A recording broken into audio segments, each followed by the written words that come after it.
Hi, this is John Grant with the REI Policy Institute. You can learn more about us at reipolicy.com. There you can subscribe to our newsletter. You can get on our Facebook page and subscribe to the YouTube channel as well. The Institute is funded by Randy Patrick. Randy is a friend and also an investor in Tampa.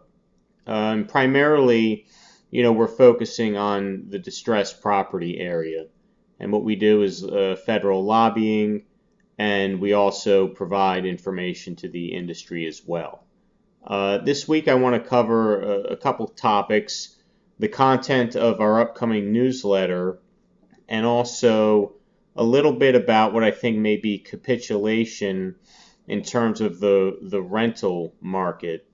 There was an interesting article that came out, and these things have kind of been trickling out, that a major institutional buyer is now offering their rental properties for sale to the renters. It's interesting for a couple reasons, I think.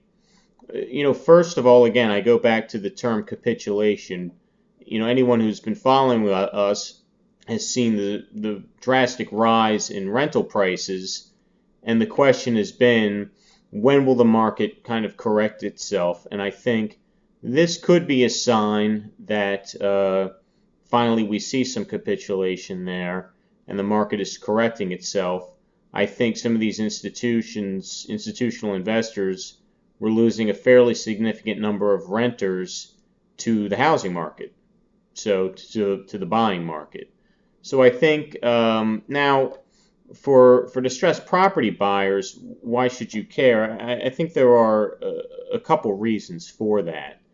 Number one, we know that they're getting some help with their down payment, both from state programs and reportedly also from the institutions. That kind of tells us something. It tells us that maybe they're not as qualified as they should be. I don't know, it's speculative, but I think it's something to consider. Secondly, I think it's also important to understand that a lot of these mortgages are coming in at around the price of the rental property, which presumably people have been making. But again, we know that the rental properties have been, the rentals have been very high. So one wonders, as the market continues to correct itself, and we'll see which way the economy goes. I think things seem to be kind of puttering along okay. But the question is, can they maintain these payments over the long term? But I think that opens up a possibility of defaults. I think California and Arizona are some areas where I know that this is happening.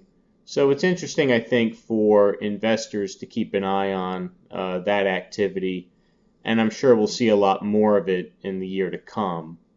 A couple other things that will be in our newsletter, and I'm going to cover that topic a lot more extensively in our newsletter than I did here. A couple other things that we've seen: a new 1% down payment program has been introduced. So we're seeing, again, the down payments starting to drop dramatically. That is a sign, I think. There's been this issue in the housing market of wanting to expand home ownership to middle and lower income folks, but the standards are so high, it's been difficult. So those things have been kind of tugging back and forth, but we'll examine that program a little bit. There's also going to be a resetting of some loans, refis, from a government program. We're going to talk a little bit about that in the newsletter as well. Again, I see that as an opportunity for distressed property investors, because the redefault rates for these things traditionally have been through the roof. So I think that it's something, again, investors should know about and see it as an opportunity.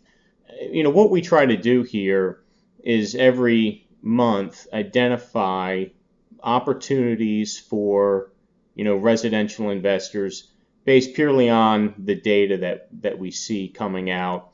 and information that I gather, from Wall Street and other places. In terms of our lobbying efforts, the Mortgage Forgiveness Debt Relief Act is a big ticket item for short sale folks. It always gets lumped in with these tax extenders package at the end of the year. I'm getting a little concerned about it this year. I'm not sure it's going to get done. I've had meetings on the Hill on that, and where it sits right now, there's just a lot of, hey, we don't know if we're going to get to it this year. So we could be in a situation like we were a couple years ago, where we head into 2017 with some exposure for people doing short sales, tax exposure, and then we try to get a retroactive bill done, and hopefully an extension as well. But right now there's a lot of uncertainty around that. So I think that's useful information for folks, for business model planning. Try to get your short sales done before the end of the year, because next year could be a year of uncertainty. In terms of the lobbying front, look, the realtors have always played a big role in that. I'm doing my work as well.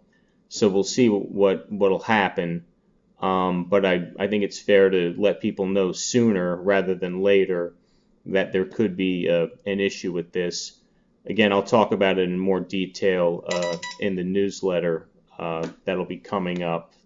Well, it's going to be released actually tomorrow, but it'll be our July newsletter. So the last thing I want to get to is something that I came across that was brought to my attention, and I want to get into it just briefly because it's borderline, kind of falls into the not really my business category, but a few people brought it to my attention and kind of asked me what I thought about it. It has to do with the way the industry markets certain products. It's one thing marketing, a real estate product, but when you get into the notion of marketing, lobbying, or compliance, generally when I've been doing some work in various capacities in this industry at the state and federal level for almost 15 years, and kind of what we see, in terms of marketing effort, had always been to scare the hell out of people. When I was introduced to the industry, that's what I was told how it was done, and that's how we did it. In no way do I absolve myself from that. I was part of it. But as I've sort of gotten along here, and I built this good relationship with Randy, I think you see that stuff still happening, and especially when it comes to a compliance issue or a lobbying issue where you see headlines, you're all going to jail tomorrow unless you buy my stuff. All I'll say is this: that's not compliance. Okay, that's not lobbying. It's marketing.